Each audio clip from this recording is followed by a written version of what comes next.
This is an opportunity, and I thank all of my colleagues who are supporting this, and I'm going to reserve the balance of my time. The gentleman from Illinois reserves. The chair recognizes the gentlewoman from California. Mr. Speaker, listening to my colleague, the ranking member, reminded me of when I ran for Congress the very first time, and my children were in elementary school, and really the high point of every day was going to the elementary school, Horace Mann Elementary in downtown San Jose, and standing with the other mothers while we said the Pledge of Allegiance, the flag outside. And I think, for parents, being a parent gives you a viewpoint that's helpful when you come to the Congress of the United States. You don't forget what regular people are going through at home when you are a parent. I remember also my first day in Congress. My mother had passed away several years before, but my dad was still alive, retired beer truck driver. He'd never been on an airplane in his life, and we got him on a plane, and we had a friend sit next to him, and he was sitting in that gallery watching his daughter become a member of the United States Congress. And I think for those of us who came from humble roots, we never forget where we came from, and it informs our perspective on where the country should go. I'd like to yield such time as she may consume to the author of the bill, Ms. Porter. The gentlewoman is recognized. I want to thank the ranking member for his bipartisanship and for his cooperation on this, because democracy is not a partisan value. Democracy is about letting every voice in this country be heard, and those voices should reflect the diversity of this country, both socioeconomically, geographically, but also in terms of family status. I think everyone in America should be grateful that my children were well supervised during the campaign. And I am grateful that I was able to piece together the child care that I needed to run. But this bill is not about any one of us. It's about the benefits that every one of us here and every American will get from having a more diverse Congress, from having voices heard that sometimes are not heard. There are millions and millions and millions of single parents, men and women, in this country. And there is one in the United States Congress.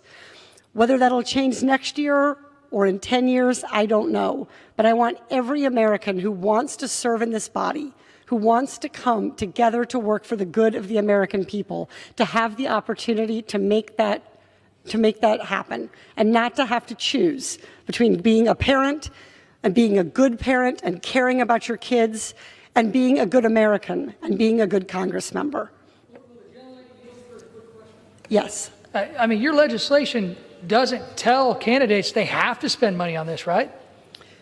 No, the legislation provides an opportunity and a choice for each candidate to decide whether to their own campaign and to their own donors, whether or not they want to use these funds for child care or not. And many people will choose not to, just like many of us choose as candidates not to seek reimbursement for pizza or not to seek reimbursement for any number of allowable FEC expenses. But this bill is also going to stop the FEC from having to again and again and again, every time a parent of young children wants to run, from having to make that expensive and time-consuming appeal to the FEC and waste its resources when this simply should be a clear, straightforward policy.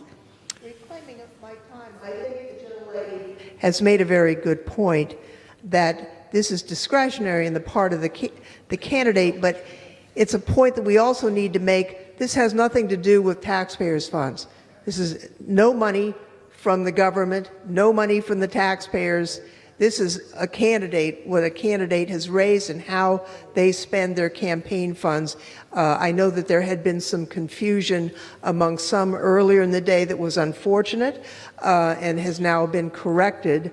This is only a matter of a campaign expenditure for, really child care has got to be as important as pizza, to me, at least more important.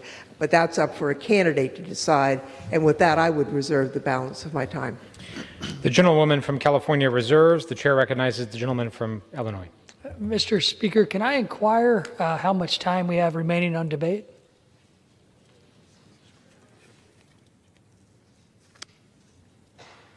The gentleman from Illinois has 14 minutes remaining. The gentlewoman from California has 8.5 minutes remaining. Great. You know, I love debate like this.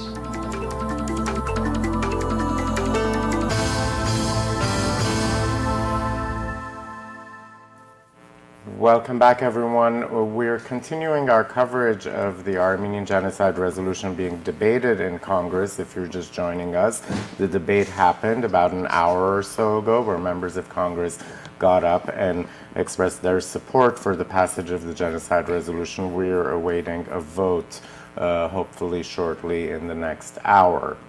We do have to remind you that this is indeed a historic day. The last time the House of Representatives, the Genocide resolution was brought to the floor of the House of Representatives was in August of 1987. Since then, there have been several genocide resolutions that have gone through the various committees in the House.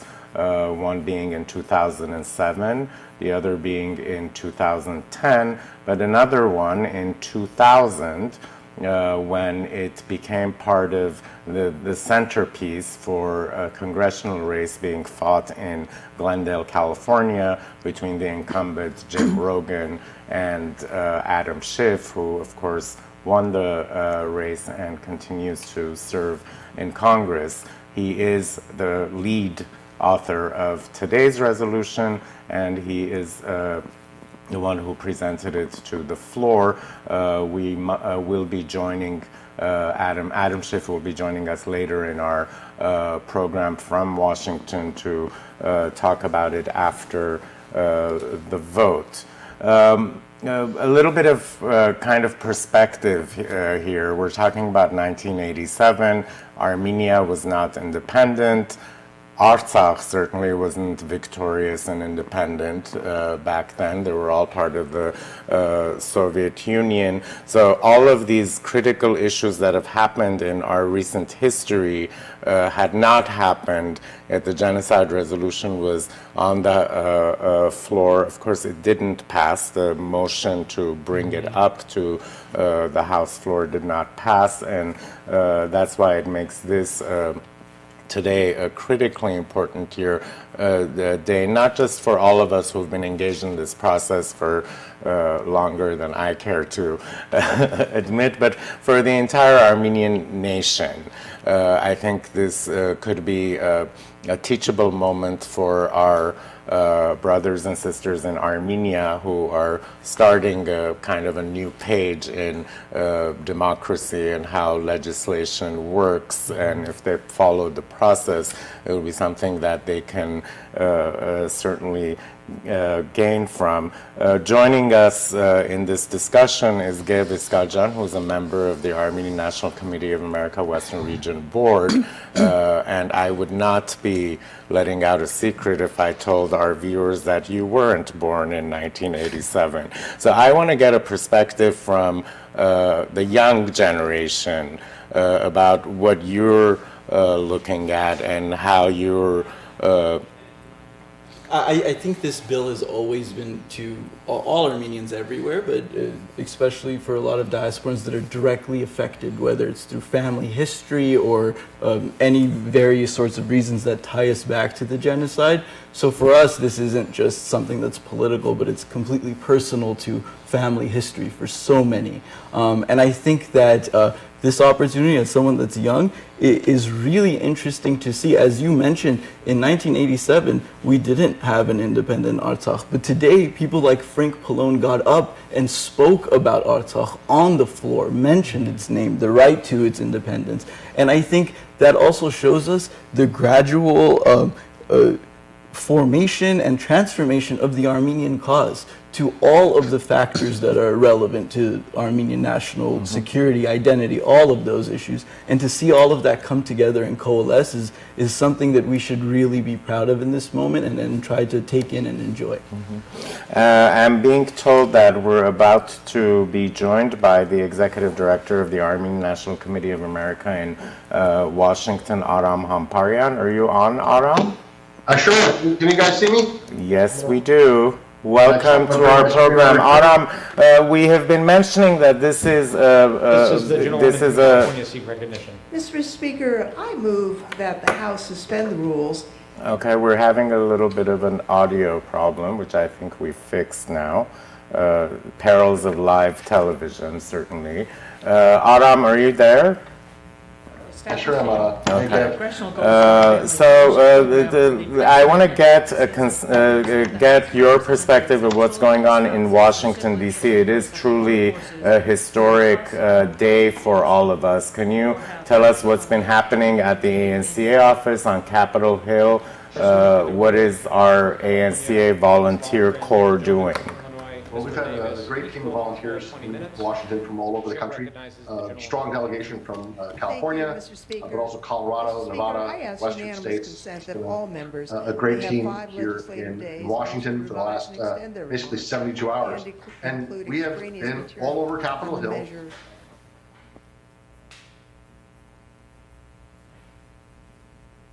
Okay, we're trying to figure out some technical audio issues right now. We'll come back to you, Aram, as soon as that is fixed. But you know, I'll go back to Gev. You really did kind of point out something important, because Frank Pallone just earlier this month was in Gharapagh. So was Jackie Spear, the co-chair of the Armenian caucus. So was Congresswoman Judy Chu. They were in Artsakh. Certainly those are victories for us as a nation, that we do have an Artsakh, and we've engaged our lawmakers in this process. From your perspective, again, talk about how, let's say, the AYF and other youth groups engage themselves in this process for this resolution, because there's a new generation getting educated on the process on Capitol Hill. Yeah. As most folks are aware, the ANCA deals a lot with direct representation to our elected officials. So we meet with congressional leaders, we build relationships with them, and we push the issues important to the Armenian community, and we allocate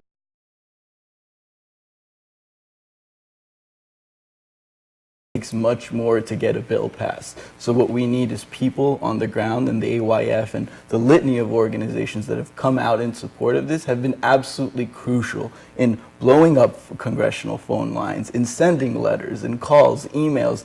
That is part and parcel and absolutely necessary to all the work the ANCA does. And I can speak on behalf of my board and the ANCA in general. We are nowhere without the grassroots power of our volunteers. And I think it's a testament to our organization and a testament to the community that a lot of folks will say that this is a perfect storm, and it is. However, you cannot capitalize on a perfect storm if you do not have the resources in place necessary to do so. And I think that the organization has been a testament to that, and our community has been a testament to moving on the snap.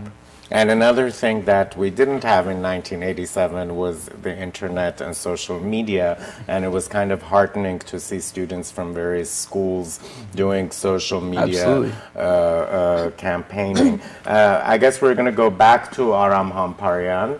Hi, Aram.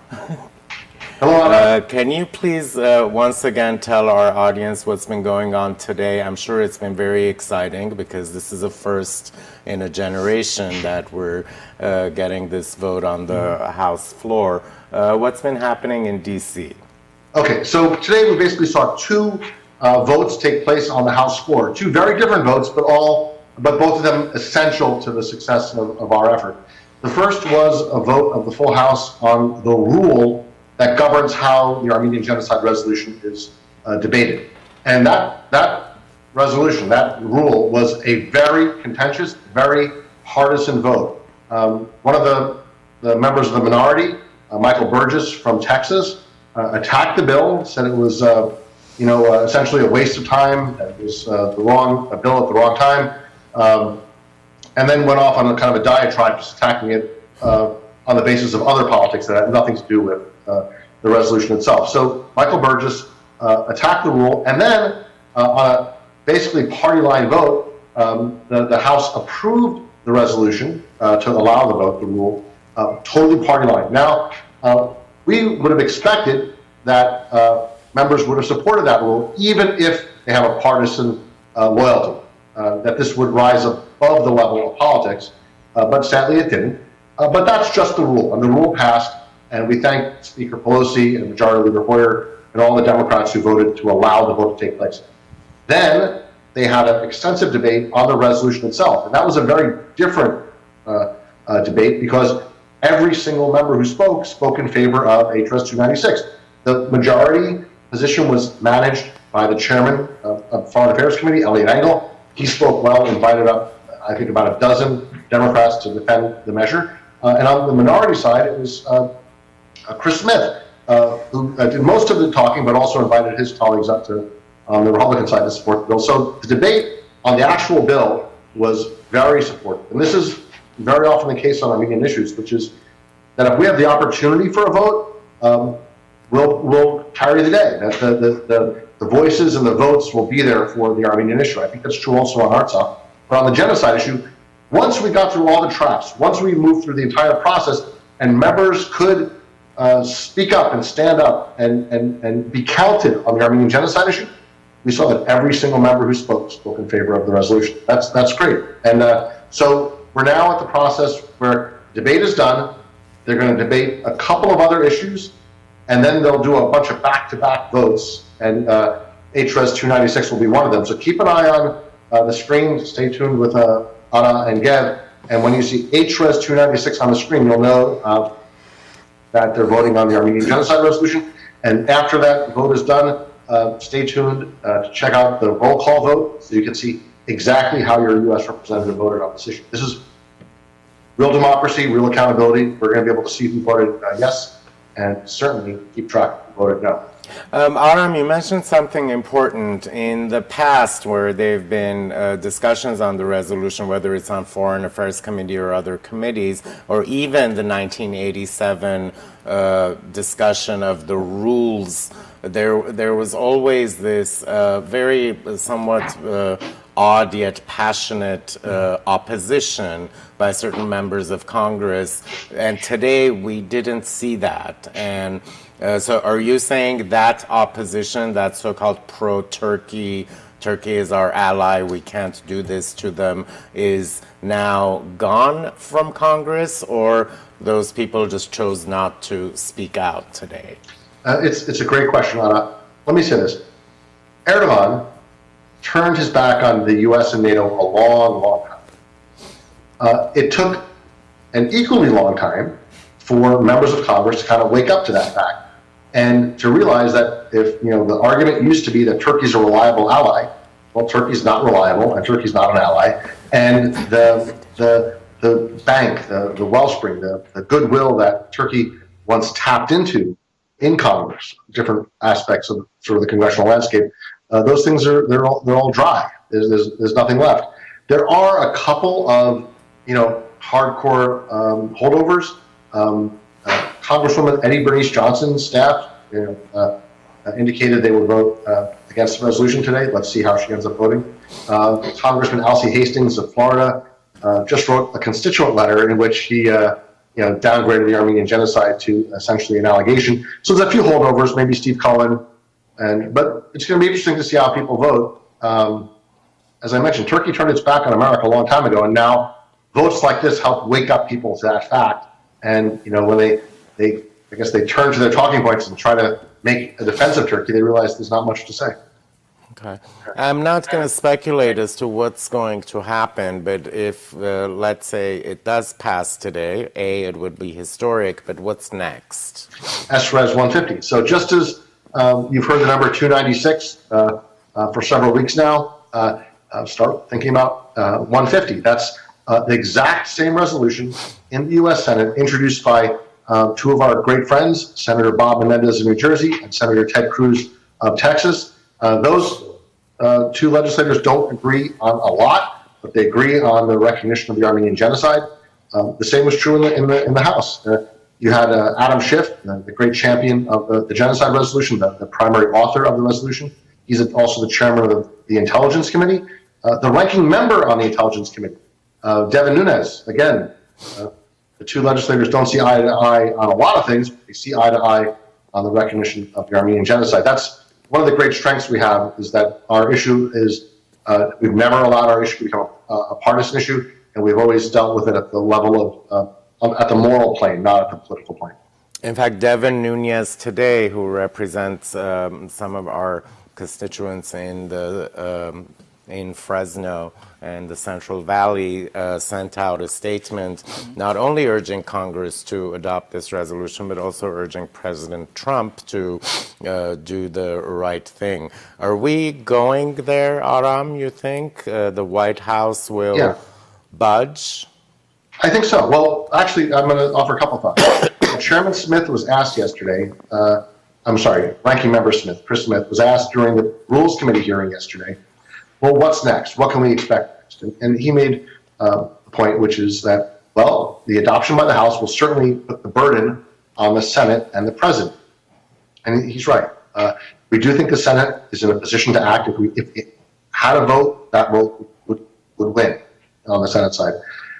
In terms of the President, we actually followed extremely closely what he said and didn't say, and compared it against what other presidents have said, not said.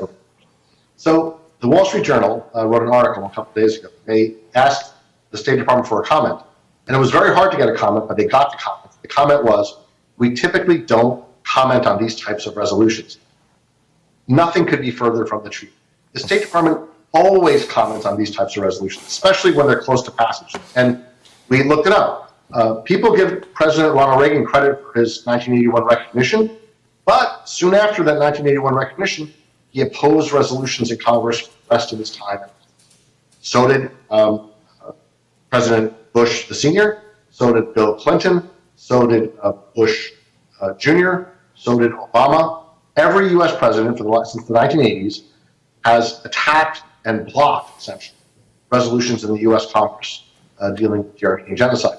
So when Trump's State Department begs off and it says essentially no comment, that's a departure, and frankly, a welcome departure, and one that we believe signals to President's allies on Capitol Hill that, you know, the White House is not averse to you supporting this measure. Perhaps it's based on frustration with Erdogan. Perhaps it's just based on distraction. Whatever the reason, it's far better to have the executive branch be agnostic, you know, not take a position on these types of issues than to weigh in against it. I mean, I think some of your viewers are old enough to remember that, you know, Dennis Hastert and Bill Clinton killed the Genocide Resolution in 2000. That George Bush, you know, killed it. Bill Clinton and Hastert killed it in 2000. And George Bush helped kill it in the year 2007. And Barack Obama opposed the adoption of HRS 252 in 2010. Presidents are heavy hitters on these types of issues, and when they stay on the sidelines, that's better than what's usually been. Wouldn't it be interesting that in these divisive days in Washington, D.C., the issue that brings both parties together is the Armenian genocide and the justice for the Armenian genocide? Aram Hamparian, thank you so much. Your work is greatly appreciated, and we're counting down the minutes to see when the vote will happen. And thank you so much. We might come back to you after the vote. Okay. Thank you, Ara. Thank you, Gav. Take care. Thank you. ANCA Executive Director Aram Hamparian, again, kind of emphasizing the importance of grassroots activism, as Gev did. I'm going to pass it along to Nane, who is going to brief us as to what's going to happen in the next half hour or so for our Armenian viewers.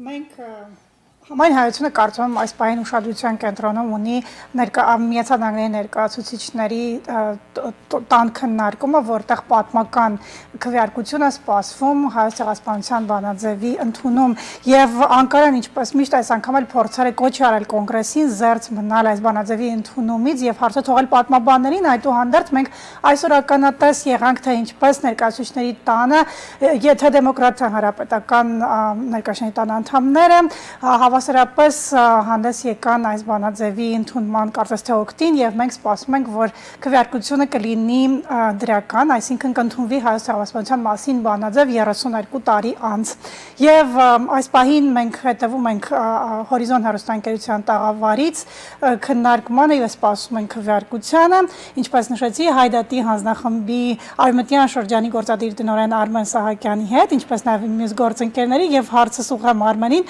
Արմեն, իմ գործընկեր Արա Խաչատուրյանը, ասպարեզի անգլերեն թերթի խմբագիրը հարցազրույց ունեցավ քիչ առաջ Արամ Համբարյանի հետ։ Ես կցանկանայի, որպեսզի մենք ամփոփ նաև այս ամենը ներկայացնենք մեր հայախոս լսարանին, որովհետև այս պահին մեզ հետևում են ամբողջ աշխարհից, թերևս նաև Հայաստանից եւ կխնդրեի այսպես ամփոփ ներկայացնենք արդյոք ինչ է նշանակում այսօրվա այդ համախմբված մոտեցումը ներկայացուցիչների տանը, ինչպես նաև տեսանք ներկայացուցիչների տան խոսնակին, որը նույնպես ելույթ ունեցավ, եւ արդյոք կոչը նաև ուղղվեց նախագահ Թրամփին շարունակելու համար այս բանաձևը նաև դեպի Սպիտակ տուն, ինչ է նշանակում եւ ինչ կարելի է սպասել այսօր եւ այսօրվանից հետո արդեն։ Շատ բարի։ Ինչպես ինձ թվում է բոլորը նշեցին արդեն, այսօր պատմական օր է, որտեվ վերջին անգամ, որ նման բանաձևը ընդհանրապես բերվել է ԱՄՆ ներկայացուցիչների տուն քննարկման համար, եղել է 87 թվականին եւ նույնիսկ այդ դեպքում չի հասել քննարկման փուլ, այսինքն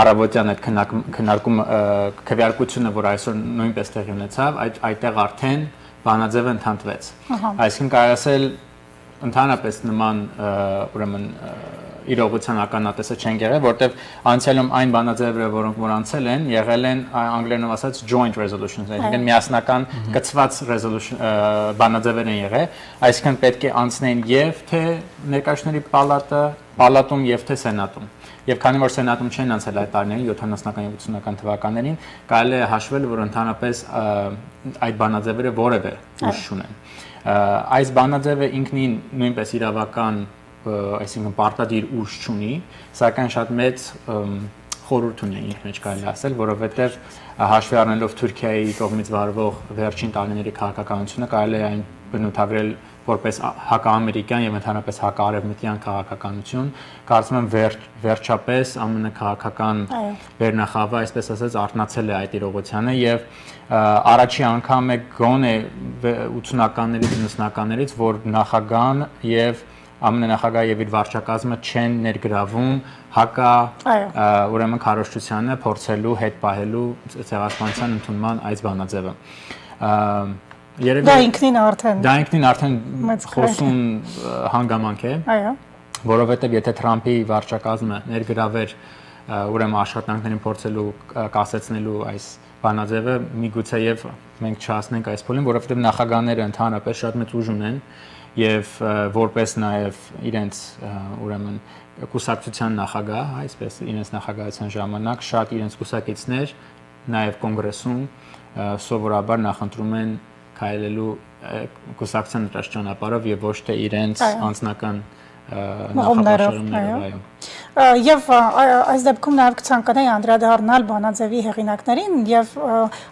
ինչպես նշեցի, ես եւս մեկ անգամ ընդգծենք, որ սրան մենք հասել ենք նաև հայ համայնքի շնորհիվ իդեմս համահայկական տիրույթում ամենամեծ քաղաքական կազմակերպության ամերիկահայ Հայդատի հանձնախմբի ջանքերով եւ կցանկանայի նաև պատմեք այս ճանապարհի մասին մի փոքր։ Իհարկե, ճանապարհը ինքնին բավականին երկար է, այսինքն պետք է որոշենք որտեղից ենք սկսում, բայց տասնամյակների ընթացքում կարծում եմ սերնդեսերունդ փոխանցվել է հայկական հարցը առաջ տանելու այդ ծիղը, այսպես ասած, եւ այսօր հասել ենք այն կետին, որտեղ թե տեխնոլոգիաների, թե կրթության եւ ընդհանրապես տարբեր միջոցներով ուրեմն թե մեր հայության շրջանակներում եւ թե ընդհանրապես աշխարհով մեկ բոլորը շատ քաջատեղյակ են թե հայոց ցեղասպանության պատմական իրողությանը, թե ընդհանրապես, ասենք, հայկական մշակույթին, Հայաստանին, Արցախին եւ այլն։ Այսինքն սա տասնամյակների աշխատանք է, ջանք է, որ թափվել է այս ամենի մեջ եւ Արան քիչ առաջ իր անգլերեն խոսքում նշեց, որ վերջին անգամ 87 թվականին էր նման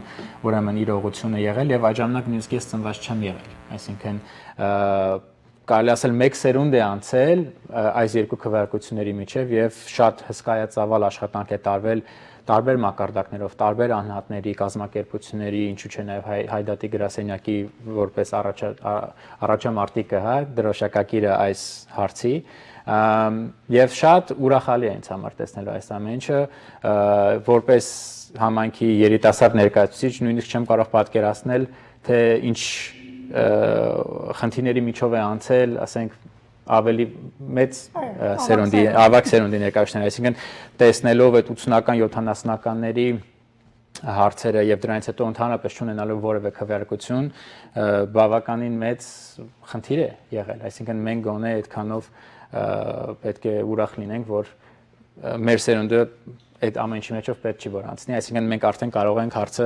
այստեղից ավելի առաջ տանելու, արդեն մտածելու ինչպես ճանաչումը արդեն բերել փոխհատուցման, թե ինչպես հաջորդ քայլերը ինչպես կարող ենք բերել արդեն դպրոցները, որպեսզի հայոց ցեղասպանությունը ավելի լայնածավալ կերպով ուսուցանվի դպրոցներում եւ ընդհանրապես աշխարհում մեկ, այսինքն սա դեռ կարելի ասել առաջին քայլն է կամ առաջին քայլերից մեկն է դեպի արդարացի այս հարցի լուծմանը։ Շատ լավ, եւ նշեցինք Վանաձևը, ովքեր են հեղինակները։ Այո, հեղինակները կոնգրեսականներ Շիֆն ու Բիլերակիսն են, դեմոկրատ եւ հանրապետական կուսակցություններից։ Մենք միշտ փորձում ենք հայկական հարցը եւ մասնավորապես հայոց ցեղասպանության ճանաչման հարցը պահել քաղաքական ամբիցիաներից դուրս, այսինքն մենք չենք քաղաքականացնում ինչքանով որ կարող են ուրիշները քաղաքականացնել, բայց սա մեզ համար նախ եւ առաջ պատմական արդարության հարց է։ Եվ մեզ համար միշտ կարևոր է եղել կոնգրեսում ԱՄՆ-ում, որտեղ որ երկու մեծ կուսակցություններն են, դեմոկրատներն ու հանրապետականները պատմականորեն միշտ երկու կողմերից էլ աջակցություն ունենալ, որպեսզի երբևիցե չընկալվի հայկական հարցը, թե այն դեմոկրատական կամ հանրապետական է, որովհետև այն կարելի ասել համամարտկային է։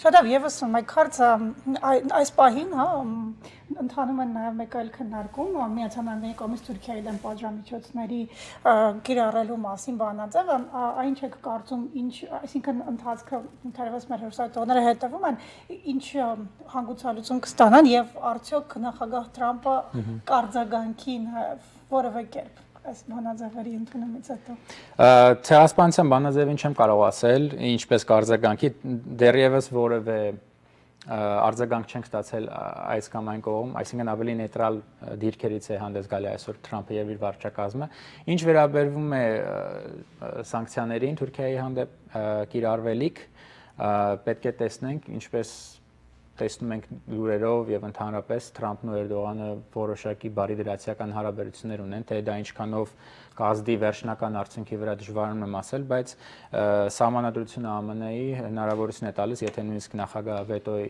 իր իրավունքը կիրառի, կոնգրեսը կարող է այդ վետոն չեղարկել 2/3 քվեարկության շնորհիվ եւ տեսնենք, հուսով ենք, որ պատժամիջոցները կկիրառվեն, որովհետև իրապես Թուրքիան վերջին տարիներին ցուցադրում է իր իրական կերպարը, ռազմատեխնիկա է գնում թե Ռուսաստանից, թե Չինաստանից եւ այլ պետություններից, որոնք որ կարող են շատ ուղղակիորեն ազդել ԱՄՆ ազգային անվտանգությանը եւ ընդհանրապես արևմտյան արժեհամակարգին, որպես այդպիսին։ Վերջապես կարծում եմ մարդիկ արթնանում են այդ հանգամանքին, որ Թուրքիան այս տարիների ընթացքում չի եղել դաշնակից եւ մեկ ավել բան կարող եմ ասել, որ հայոց ցեղասպանության շղթման հանգամանքը կարող է դիտարկվել որպես այս ամբողջ խնդրի հիմնական բունը, այսինքն քանի որ չի հանգուցալուծվել արդարացիորեն հայոց ցեղասպանության հարցը, թե հայերի հանդեպ, բայց նաեւ ասորիների, հույների եւ այլ ազգերի հանդեպ նույնպես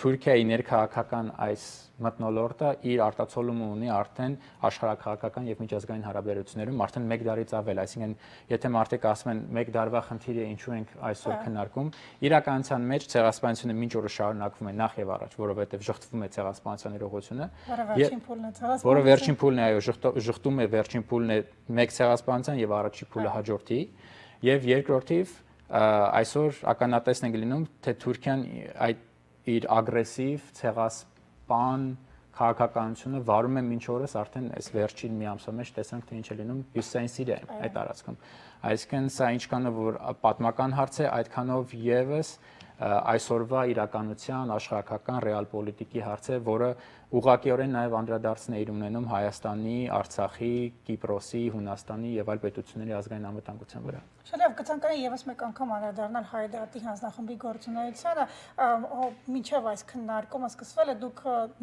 կոչ արեցիք համայն համայնքին միանալ հեռախոսազանգերով, նամակներով դիմելու ներկայացուցիչների պալատի իրենց անդամներին եւ կոչ անելով քվեարկել ազգանձավի օգտին, կցանկանայի այս ձեր նախաձեռնության նշանակությանը անդրադառնալ։ Շատ բարի, եւ մեր խորհրդի անդամը արդեն իր ելույթում անգլերենով նշեց, բայց շատ մեծ դեր ունի, երևի թե ամենակենտրոնական դերը հենց մեր համայնքն է, որը որ այս տասնամյակների ընթացքում ընդհանրապես իր աշխատանքն է բերել հարցը առաջ տանելու, բայց մասնավորապես այս վերջի մի քանի օրերի ընթացքում արդեն մենք տեսանք, թե ինչպես արագ կարող է համախմբվել, մոբիլիզացվել մեր հայկական համայնքը ամբողջ Ամերիկայով մեկ, այսինքն մենք ունենք ակտիվիստներ, որոնք որ զանգահարում էին իրենց կոնգրեսականների եւ հանդիպում էին, ասենք Օրեգոն նահանգում, Կալիֆոռնիայում, Տեխասում, Նյու Ջերսիում, Ֆլորիդայում, այսինքն ամբողջ երկրով մեկ մեր հայկական համայնքը, մեր հայությունը համախմբված էր եւ իր այդ միասնական ոգով կարողացավ մեր այս հարցը առաջ տանել, այսինքն հազարավոր, տասնյակ հազարավոր մարդիկ թե զանգերով, թե նամակներով, թե սոցիալական հարթակներով,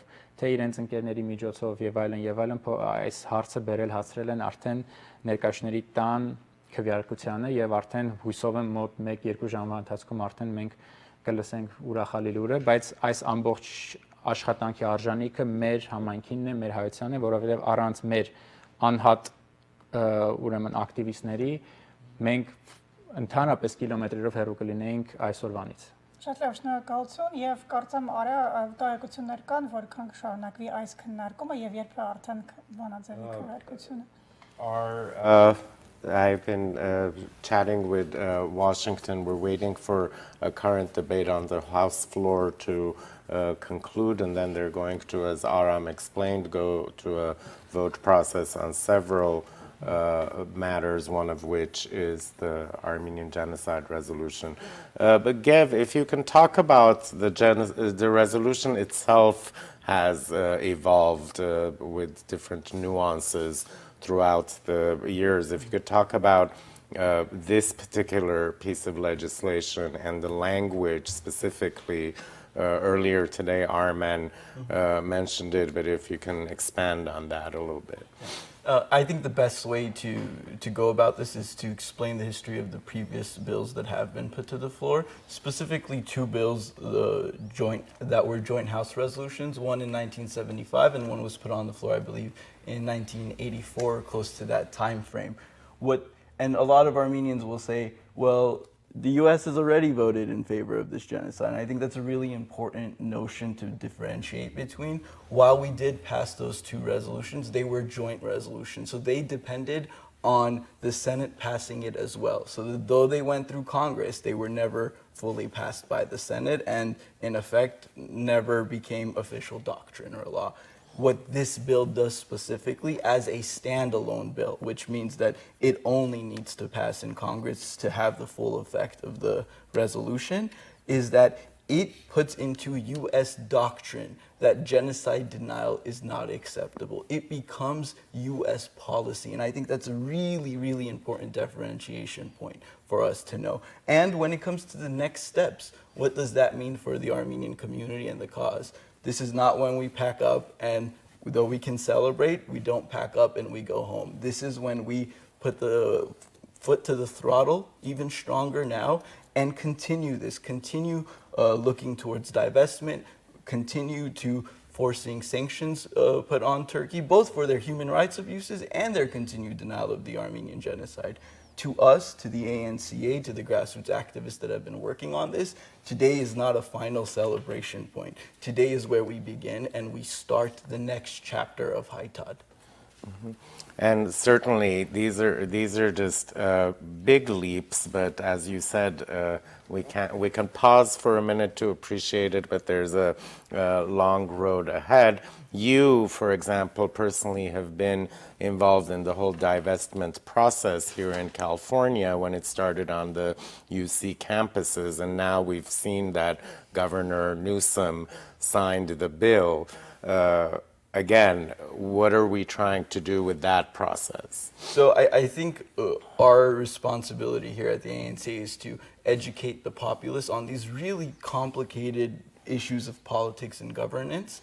So for example, the divestment bill that was passed in California, that is non-binding until the U.S. government officially recognizes the Armenian genocide, and we're a step closer to that today, and eventually imposes sanctions on Turkey for that genocide. Which is being debated today on the House floor, so there's... And the timing is impeccable. So for us, we see this as a step-by-step process. We absolutely know that we are dreamers, and our dreams are grand, but that does not mean that they are unattainable. And the only way for us to do so is to approach this step by step by step. And this specific step is absolutely crucial for us to move forward. In 1987, when the House was debating the Armenian genocide bill, one of our dreams was to have an independent Armenia. And guess what? We have that now. And Artsakh. So dreaming is not a bad thing. Exactly. We're also, Armen, I want to get to you about what Aram mentioned about the White House. You know, I guess the State Department has said they don't get involved in these things, but that's absolutely untrue. We're going to go back live. We'll hold that thought because the vote is happening on the genocide resolution. So we're going to go back live to the floor of the Congress and see where the vote is taking place. And I think it's a bipartisan measure sanctioning Turkish officials involved in the Syria operation and banks involved in the defense sector until Turkey ends its military operations in Syria. That will come up next. That is a 5-minute vote, and one more 5-minute vote will follow. Later in the week, on Thursday, the House will take up a resolution dealing with the procedure on impeachment. The Rules Committee tomorrow will take up that resolution, formalizing those procedures for the next phase of the impeachment inquiry into President Trump. We'll cover that Rules meeting tomorrow afternoon at 3 o'clock. Also, the measure is expected to get a floor vote here in the House sometime early on Thursday. And, of course, all of that coverage will be here on C-SPAN. 15-minute vote. Again, the measure they're voting on now is affirming the policy of the U.S., commemorating the Armenian genocide through official recognition and remembrance.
Welcome back, everyone, and congratulations. The Armenian Genocide Bill has passed the House of Representatives. The vote tally is still going on. It looks like it is an overwhelming majority, but we did want to tell you this when it reached the 218 required votes. This is indeed an important and historic day for not just us here in the United States, but our nation. This has been a struggle that has been happening for decades now, and this is indeed a great victory. And as my colleagues pointed out, it is the beginning of the next step that we all have to take together. A very important day. Armen, what do you think? I don't know. It's just, I'm still in disbelief that this is happening, that we have reached at least this major milestone. It's just one of many that has preceded it and one of many that is still to come. The struggle continues, the cause continues. There's still, I think, a long journey ahead of us, but I think this is an opportune moment for us to pause, to celebrate this achievement, to honor our martyrs, to remember our ancestors, to remember where we come from, and with that renewed energy and with that purpose at heart, just to keep charging forward. Having been there in '87, and after the defeat, we all went on the steps of Capitol and sang Mer Hayrenik. 32 years later, this is definitely a good moment to cherish.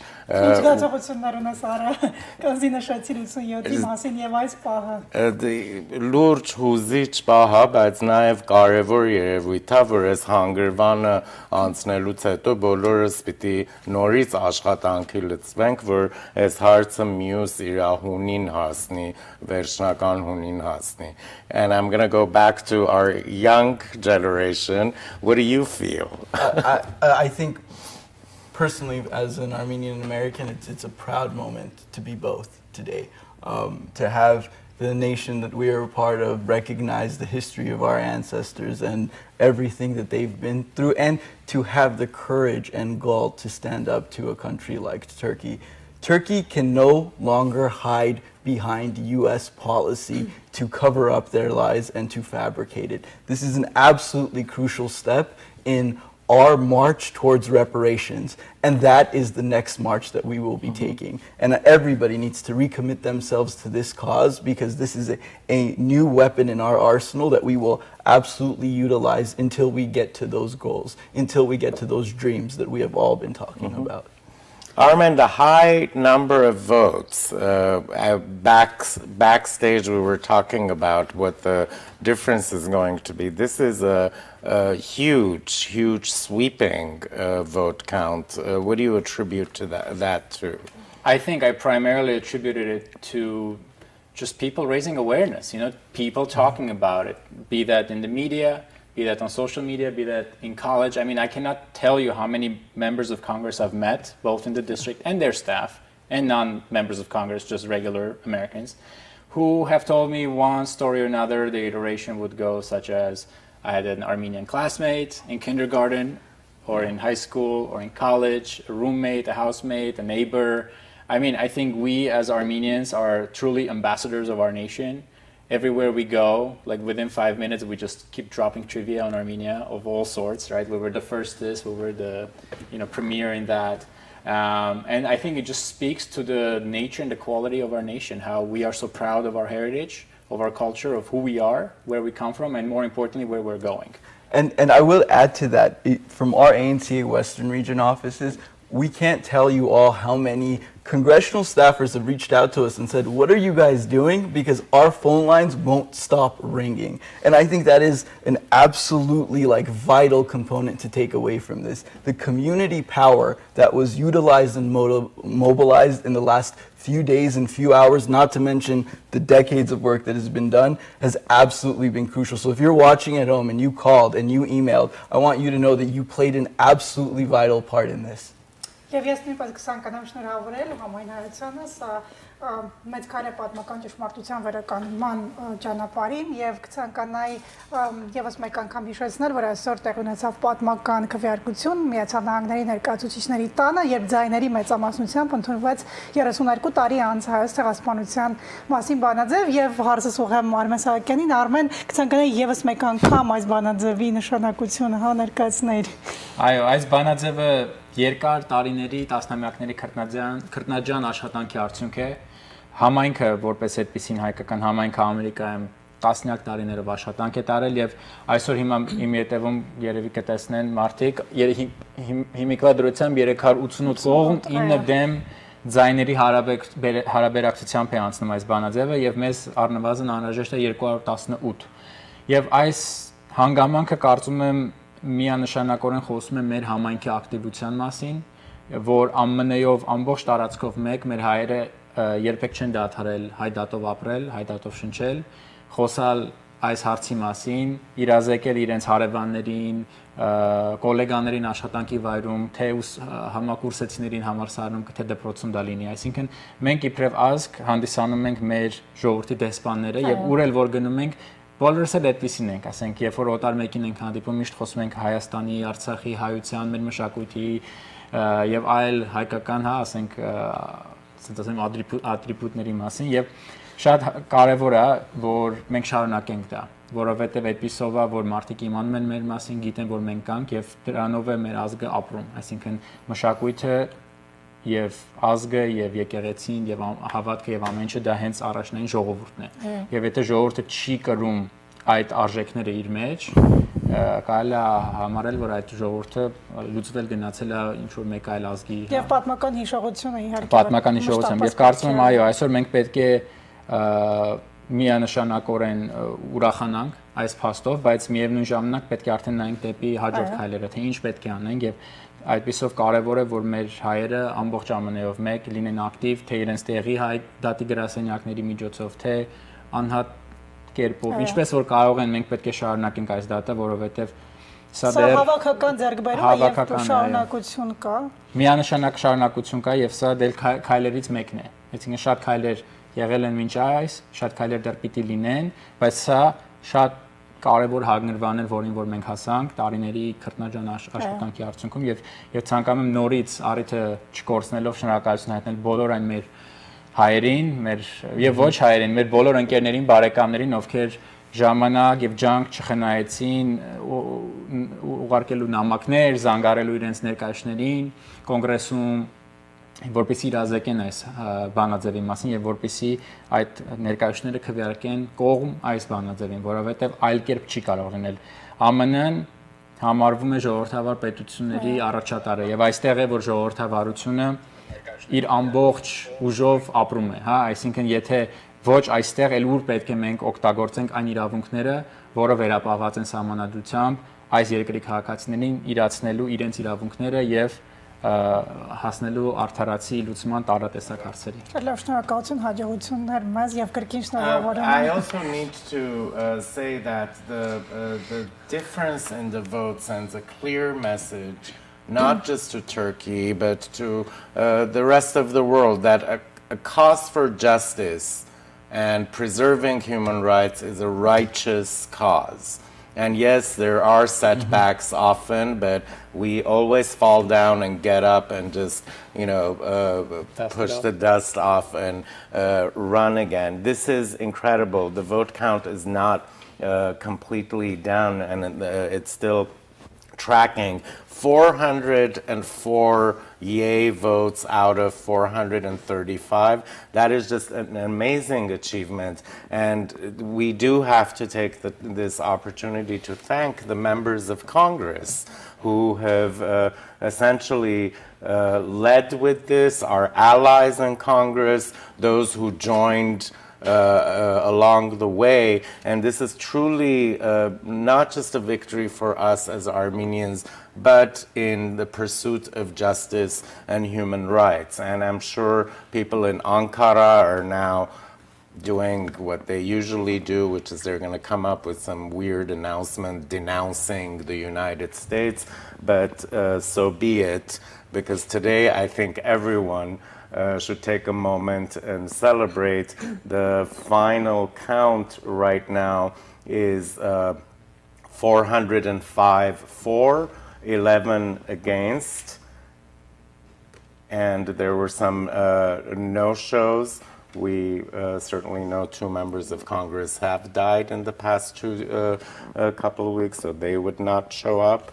But certainly the vote count is impressive. Thank you all for leading this effort and process, and we're looking forward to what the next challenge is going to be. Thank you all for watching today.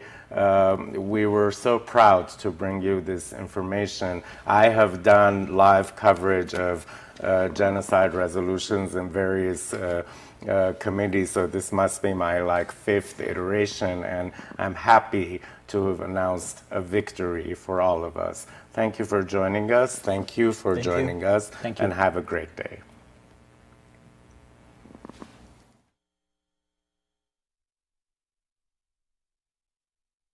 Unfinished business is the vote on the motion of the gentleman from New York, Mr. Engel, to suspend the rules and pass H.R. 4695 as amended, on which the yeas and nays are ordered. The clerk will report the title. H.R. 4695, a bill to impose sanctions with respect to Turkey and for other purposes. The question is, will the House suspend the rules and pass the bill as amended? Members will record their votes by electronic device. This is a 5-minute vote.